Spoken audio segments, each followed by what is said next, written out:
अस्सलाम वालेकुम dear students.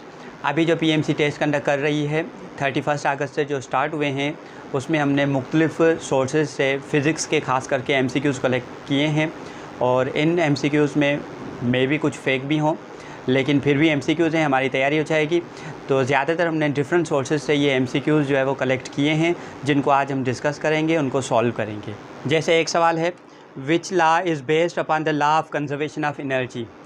तो ऑप्शंस हैं Lenz's law, Faraday law, Ohm's law, Coulomb law. तो लेंज़ेस लॉ के लिए हम कहते हैं कि Lenz's law is in accordance with the conservation of energy. तो यहाँ पे हम लेंज़ेस लॉ को ठीक करेंगे। उसके बाद बहुत ही सिंपल सा सवाल है, work as a unit of, वर्क का यूनिट क्या होगा? तो वर्क का यूनिट हम कहते हैं जूल है। उसके अलावा एक और सवाल है, the kinetic energy of a body is 1000 joule, what will be its kinetic energy if its momentum is decreased by 50%। तो इसको हम यूँ सॉल्व करें कि काइनेटिक एनर्जी बराबर है P²/2m। अब यहाँ पे कह रहा है कि if its momentum is decreased by 50%, momentum 50% decrease हो रहा है, इसका मतलब हम यूँ कहें कि मोमेंटम हाफ़ हो रहा है। और जब मोमेंटम हाफ़ होगा तो काइनेटिक एनर्जी पे देखें क्या फ़र्क पड़ेगा। मोमेंटम हाफ़ हो रहा है तो काइनेटिक एनर्जी पे देखें 1/2 का स्क्वायर 1/4, बाकी P²/2m। तो हम कहेंगे काइनेटिक एनर्जी 1/4 हो जाएगी। तो पहले अगर काइनेटिक एनर्जी इसकी 1000 जूल गिवन है, तो अब जो काइनेटिक एनर्जी इसकी होगी वो होगी 250 जूल। तो ये होगा इसका सॉल्यूशन। उसके बाद कह रहा है हाफ़ वेव रेक्टिफायर हैज़। तो हाफ़ वेव रेक्टिफायर में कितने डायोड्स यूज़ होते हैं? हाफ़ वेव रेक्टिफायर में हम कहते हैं एक डायोड यूज़ होता है। उसके अलावा एक और सवाल है इसका, the speed of a body is 10 km/h, if its mass is doubled then its speed becomes.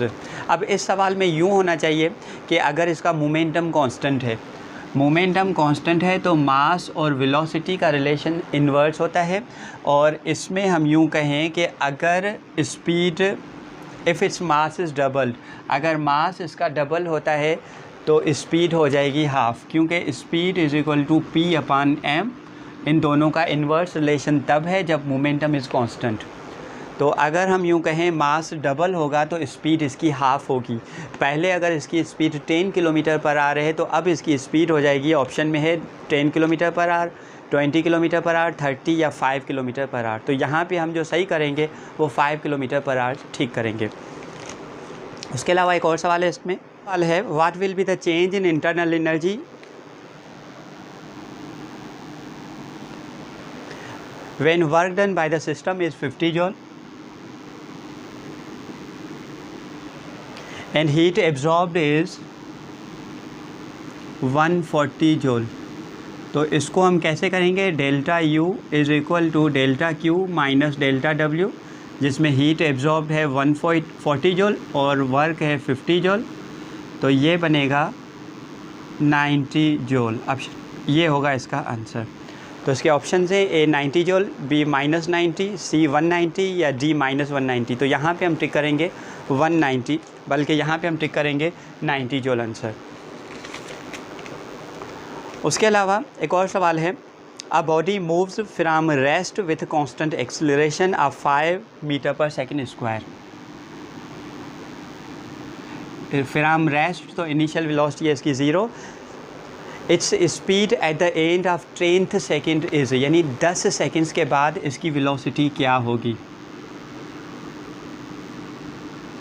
तो इसको हम यूँ कहेंगे VF is equal to VI + AT। तो VI is equal to 0, acceleration 5 और टाइम है 10 सेकेंड्स। तो इसकी वेलोसिटी हो जाएगी 50 m/s। तो ऑप्शन यहाँ पे है 0.5 m/s, B है 2 m/s, C 5 m/s या D 50 m/s। तो यहाँ पे हम D ऑप्शन टिक करेंगे 50 m/s। एक और सवाल है, if you divide 30 by half, अगर आप 30 को डिवाइड करें हाफ़ से मतलब 0.5 से डिवाइड करें, एंड एड 10, उसके बाद आप इसमें करें एड 10, तो बताएं अब आंसर क्या आएगा? तो 30 डिवाइडेड बाय 0.5 ये हो जाएगा 60 और +10, तो इसका ऑप्शन होगा 70। तो यहाँ पे हम 70 को टिक करेंगे और 70 मेरे पास जो ऑप्शन हैं उसमें 70 नहीं है, तो डी ऑप्शन हम टिक करेंगे, नन वाला। एक और सवाल है, Compton shift is maximum at. तो कॉम्पटन शिफ्ट बराबर होती है यानी delta lambda lambda c 1 minus cos of theta. तो कॉम्पटन शिफ्ट मैक्सिमम कब होगी? जब ये एंगल हम कहते हैं 180 हो, यानी कॉस 180 जब होगा तो Compton shift will be equal to 180 की वैल्यू है -1, तो ये आएगा Compton shift is equal to 2 Compton wavelength. ये है मैक्सिमम, तो कहेंगे Compton shift is maximum at 180 degree. तो यहाँ पे ऑप्शन हैं ए 90 डिग्री, बी 0 डिग्री या सी 180 डिग्री या डी नन। तो यहाँ भी हम टिक करेंगे सी 180 डिग्री पे मैक्सिमम होगा। एक और सवाल इसमें है, rest mass of electron is, options given है। तो इलेक्ट्रॉन का रेस्ट मास जो है वो 9.11 × 10⁻³ kg है, तो हम ए ऑप्शन यहाँ पे है टिक करेंगे। उसके बाद सवाल इसमें है, टोटल क्वार्ट्स आर। तो क्वार्ट्स के टोटल 6 अक़साम होते हैं। Number 1 up, down, top, bottom 4, strange 5 और चार्म 6। तो 6 क्वार्ट्स के अक़साम होते हैं। यहाँ पे ऑप्शन हैं A8, B3, C6 और D1। तो यहाँ पे हम 6 वाले ऑप्शन को टिक करेंगे। एक और सवाल है, conductivity is the reciprocal of. तो कंडक्टिविटी रेसिप्रोकल है रेजिस्टिविटी का, तो यहाँ पे हम बी ऑप्शन टिक करेंगे, रेजिस्टिविटी का। एक और सवाल है, which one of the following has weak density, या कम डेंसिटी है जिसकी। तो सॉलिड है, लिक्विड है, गैस है। डेंसिटी बराबर होती है मास पर यूनिट वॉल्यूम। तो अगर सॉलिड, लिक्विड और गैस की हम बात करें, सारों के मासेस हम सेम लें, तो गैस के जो मॉलिक्यूल्स हैं वो फैले हुए होते हैं, वो ज़्यादा वॉल्यूम ऑक्यूपाई करते हैं। तो हम कहेंगे कि गैसेस की डेंसिटी सॉलिड के मुकाबले में कम होगी। तो ए ऑप्शन यहाँ पे हम टिक करेंगे गैस को। उसके अलावा एक और सवाल इसमें है, a moving body need not to have. Moving body के पास ज़रूरी नहीं है हो क्या? Kinetic energy, potential energy, velocity, momentum. अब मूविंग बॉडी के पास काइनेटिक एनर्जी भी होगी, वेलोसिटी भी होगी, मोमेंटम भी होगा। अगर नहीं हो, मतलब ज़रूरी नहीं है अगर, तो वो है पोटेंशियल एनर्जी। तो यहाँ पे बी ऑप्शन हम टिक करेंगे, पोटेंशियल एनर्जी। उसके बाद एक और सवाल इसमें है, a mass accelerates uniformly when resultant force acting on it is. अब फोर्स बराबर है ma और acceleration is equal to F/m। अगर इसमें कांस्टेंट फोर्स लग रही है तो एक्सीलरेशन भी कांस्टेंट आएगी, यूनिफॉर्म एक्सीलरेशन आएगी। अगर फोर्स वेरिएबल है तो एक्सीलरेशन भी वेरिएबल आएगी। तो सवाल में क्या पूछा जा रहा है कि resultant force acting on it is, अगर यूनिफॉर्मली एक्सीलरेशन आ जाए, और यूनिफॉर्म एक्सीलरेशन के लिए फोर्स का कांस्टेंट होना ज़रूरी है। तो हम बी ऑप्शन टिक करेंगे, कांस्टेंट बट नॉट ज़ीरो। यानी अगर किसी ऑब्जेक्ट के ऊपर कांस्टेंट फोर्स लगेगी तो उसमें एक्सीलरेशन यूनिफॉर्म आएगी। उसके अलावा एक और सवाल इसमें है, energy required to accelerate a car from 10 metre per second to 20 metre per second compared with that of 0 to 10 metre per second is. यानी इसमें यह पूछा जा रहा है कि एक गाड़ी है जिसको हम एक्सीलरेट कर रहे हैं 0 से 10 मीटर पर सेकेंड, और उसके बाद हम उसको एक्सीलरेट कर रहे हैं 10 से 20। तो इनके दरमियान एनर्जी का क्या रिलेशन होगा, कितनी एनर्जी का फ़र्क, कितनी एनर्जी में फ़र्क आएगा, वो अभी हमने देखना है। अब सबसे पहले हम एनर्जी मालूम करें 0 to 10 मीटर पर सेकेंड। तो ये एनर्जी होगी 1/2, पहले 10 पे, तो ये हो जाएगी 100 m/2, यानी 10 पे जो एनर्जी होगी वो 50 m होगी एनर्जी, और 0 पे क्या होगी, 0 होगी।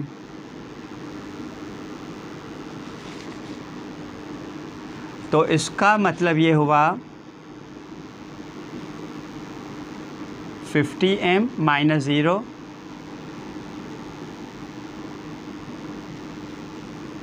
हमें 0 to 10 एक्सीलरेट करने के लिए जो एनर्जी चाहिए होगी वो चाहिए होगी 50 m। m कोई भी मास है, आप यहाँ पे सपोज़ कर लें मास 1 kg है, जो भी आप सपोज़ करें तो 0 to 10 एक्सेलरेट करने के लिए हमें जो एनर्जी चाहिए होगी वो 50 जूल चाहिए होगी इफ़ m इज़ 1 kg। आप चाहे तो कुछ भी ले सकते हैं। उसके बाद हम कंपेयर करें 10 मीटर पर सेकंड टू 20 मीटर पर सेकंड। देखें यहाँ पे कितनी एनर्जी चाहिए। तो एट 10 मीटर पर सेकंड इसकी काइनेटिक एनर्जी होगी 1/2m। v है हमारे पास 10 और मास मैंने सपोज़ किया हुआ है यहाँ पे 1, तो काइनेटिक एनर्जी 10 पे होगी 50 जूल और एट 100 बल्कि एट 20 मीटर पर सेकेंड इसकी काइनेटिक एनर्जी होगी 1/2m। हमने 1 लिया हुआ है, v हमने लिया हुआ है 20। तो देखें 1/2 इंटू 400 तो ये आई 200।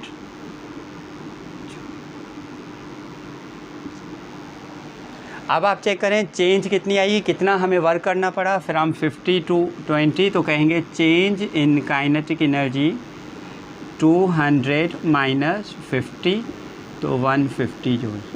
अब आप खुद कंपेयर कर लें कि 0 to 10 में हमें जो एनर्जी चाहिए और 10 to 20 हमें जो एनर्जी चाहिए वो 150 है। तो कितना फ़र्क आ रहा है, 50 जूल और यहाँ पे 150। इसका मतलब कि 10 to 20 एक्सेलरेट करने के लिए हमें एनर्जी 3 टाइम्स ज़्यादा देनी पड़ रही है इसके मुकाबले में 150 यानी 3 टाइम्स। तो ऑप्शन हमारे पास है ट्वाइस, 4 टाइम्स, 3 टाइम्स या सेम। तो हम यहाँ पे सी ऑप्शन टिक करेंगे 3 टाइम्स।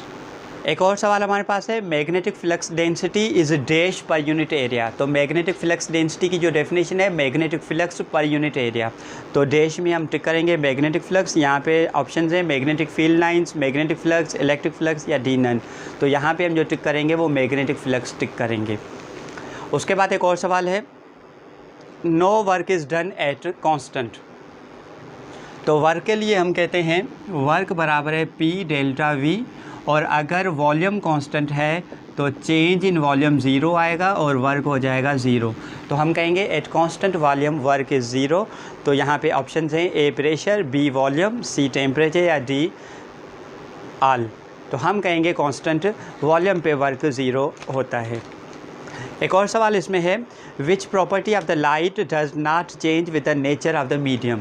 यानी अगर लाइट ट्रैवल कर रही है आगे चल के अगर वो मीडियम चेंज करती है, किसी दूसरे मीडियम में जा रही है, मिसाल लाइट एयर से आ रही है, वाटर में जा रही है, तो जैसे ही लाइट ने मीडियम चेंज किया तो लाइट की वेवलेंथ भी चेंज होती है। वो डिपेंड करता है refractive index of the medium पे। लाइट की स्पीड भी चेंज होती है, वो डिपेंड करता है refractive index of the medium पे। अगर कोई चीज़ चेंज नहीं होती है तो वो कहते हैं फ्रीक्वेंसी ऑफ लाइट। तो फ्रीक्वेंसी विल रिमेन सेम, बाकी स्पीड भी चेंज होती है, वेवलेंथ भी चेंज होती है। तो यहाँ पे हम कहेंगे जो चेंज नहीं होता है वो होगा फ्रीक्वेंसी। ए ऑप्शन यहाँ पे हम टिक करेंगे। एक और सवाल है हमारे पास है If momentum is increased by 13% then kinetic energy will increase by what percentage। यानी अगर हम कहें मोमेंटम 10% इंक्रीज़ हो रहा है, 5% इंक्रीज़ हो रहा है, 20% इंक्रीज़ हो रहा है, जैसे यहाँ पे है मोमेंटम इज़ इंक्रीज बाय 13%, तो काइनेटिक एनर्जी में कितना फ़र्क आएगा। तो उसके लिए हम जनरल फार्मूला यूज़ करते हैं 2 और चेंज इन मोमेंटम जो परसेंटेज में हमें गिवन है वो प्लस जितना परसेंटेज चेंज मोमेंटम है ये स्क्वायर डिवाइडेड बाय 100। तो यहाँ पे 13% चेंज आ रही है तो 2 × 13 और 13 का स्क्वायर डिवाइडेड बाय 100। तो 2 × 13 26 प्लस 169 डिवाइडेड बाय 100 26 प्लस 1.69। तो इसका मतलब इसका जवाब आएगा 27.69% चेंज आएगी जब। तो यहाँ पे ऑप्शन में है 37 भी है, 27 भी है, 47 भी है। तो हम 27 वाला टिक करेंगे। एक और सवाल है in which wave the motion of the particles is perpendicular to the direction of wave propagation. तो उसमें ट्रांसवर्स वेव भी है, लॉन्गिट्यूडनल वेव भी है। ट्रांसवर्स वेव में जो पार्टिकल्स ऑफ द मीडियम हैं वो moves up and down perpendicular to the direction of propagation. तो यहाँ पे हम ट्रांसवर्स वेव को टिक करेंगे, लॉन्गिट्यूडनल में पैरेलल आएगा। उसके बाद एक और सवाल है for n number of capacitors each of the capacitance C what will be the ratio of maximum to minimum capacitance. तो कैपेसिटर्स जब पैरेलल में होते हैं तो उनकी जो इक्वल कैपेसिटर्स हैं तो उनकी जो कैपेसिटेंस होगी वो उसको हम कहते हैं NC, और ये होता है मैक्सिमम। और कैपेसिटर्स जब सीरीज़ में होते हैं तो कैपेसिटेंस हम कहते हैं C/N। ये जनरल फार्मूलाज हैं अगर इक्वल कैपेसिटर्स हैं मिनिमम। तो अब इनका रेशियो चेक करें कितना आएगा, NC/N, C कैंसिल, N ऊपर चला जाएगा, अपान में 1, तो इसका जवाब आएगा N²। तो हम यहाँ पे टिक करेंगे बी ऑप्शन को। उसके बाद एक सवाल है, light body A and heavy body B have equal kinetic energy. दोनों की काइनेटिक एनर्जी सेम है, देन देयर मोमेंटम। अब देखें काइनेटिक एनर्जी बराबर है P²/2m, तो momentum is equal to kinetic energy into 2m, और P बराबर है रेडिकल काइनेटिक एनर्जी 2 × m। अब यहाँ से क्लियर कट दिखाई दे रहा है कि जिस ऑब्जेक्ट का मास ज़्यादा होगा उसका मोमेंटम ज़्यादा होगा। तो अब हमारे यहाँ सवाल में जो है वो लाइट बॉडी A लाइटर है और B हेवियर है। तो अब ऑप्शन देखें कि A has larger momentum than B। अब A लाइटर है तो उसका मोमेंटम ज़्यादा नहीं होगा। B has larger momentum than A, क्योंकि B का मास ज़्यादा है, B हेवियर है। तो जिसका मास ज़्यादा होगा, जो हेवी होगा, उसका मोमेंटम भी ज़्यादा होगा। क्यों कह रहे हैं? क्योंकि यहाँ पे काइनेटिक एनर्जी दोनों की सेम है। बाकी मोमेंटम और मास का रिलेशन हो गया डायरेक्ट। तो यहाँ पे हम ट्रिक करेंगे बी ऑप्शन को कि B has larger momentum than A, क्योंकि B का मास ज़्यादा है। उसके अलावा एक और सवाल है, infrasonic wave has frequency. Infrasonic की फ्रीक्वेंसी कितनी होती है? एक होता है ऑडिबल, एक होता है इंफ्रासोनिक, और एक होता है अल्ट्रासोनिक। तो इंफ्रासोनिक की जो फ्रीक्वेंसी होती है वो बिलो 20 हर्ट्ज़ होती है। तो ऑप्शंस हमारे यहाँ हैं less than 20 hertz, equal to 20 hertz, greater than 20 kilo hertz या डी नन। तो हम कहेंगे इंफ्रासोनिक की जो फ्रीक्वेंसी है वो बिलो 20 हर्ट्ज़, यानी ए ऑप्शन हम टिक करेंगे। एक और सवाल है, if velocity time graph is parallel to y axis. ये वेलोसिटी, ये time graph parallel to y axis, तो अब इसकी एक्सेलरेशन क्या होगी? अब देखें, नंबर 1 के parallel to y axis line possible ही नहीं है कि टाइम रुका हुआ है और वेलोसिटी इंक्रीज़ हो रही है, ये पॉसिबल नहीं है। और दूसरी चीज़ कि एक्सेलरेशन जो हम मालूम करते हैं वो मालूम करते हैं इनका टेंजेंट। अब अगर जो line perpendicular to y, parallel to y axis है, इसका जो टेंजेंट होता है वो टेंजेंट होगा इनफाइनाइट, और tangent will give you acceleration. तो टेंजेंट अगर इनफाइनाइट आ रहा है तो हम कहेंगे एक्सेलरेशन भी इसकी होगी इनफाइनाइट। तो यहाँ पे ऑप्शन में है A मैक्सिमम, B 0 या C इन्फिनिटी या D मिनिमम। तो यहाँ पे हम ट्रिक करेंगे इन्फिनिटी को। उसके बाद एक और सवाल है, electron microscope is use to produce 2D image, 3D image, 1D image या D नन। तो इलेक्ट्रॉन माइक्रोस्कोप की रिज़ल्ट बहुत ही अच्छी होती है, वो जो है 3D इमेजेस जैसे इमेजेस बनाने में हेल्प करती है। तो हम कहेंगे electron microscope is use to produce 3D image, B option यहाँ पे हम ट्रिक करेंगे। अगेन मैं आपको कह दूँ कि इन सवालात में काफ़ी सवालात जो है हमने कंफर्म सोर्सेज से कलेक्ट किए हैं, और फिर भी इनमें कुछ फेक हो सकते हैं, लेकिन फिर भी हमारी तैयारी हो जाएगी यहाँ से। और आपने करना ये होगा कि जितने भी ये सवालात हैं, इनसे रिलेटेड जितने भी टॉपिक्स हैं उनको अच्छे तरीके से क्लियर करना होगा। हम कोशिश करेंगे कि अगले भी जितने टेस्ट होते जा रहे हैं उन सारों में से फ़िज़िक्स के सवालात कलेक्ट करके और उन पे लेक्चर डिज़ाइन करते जाएं।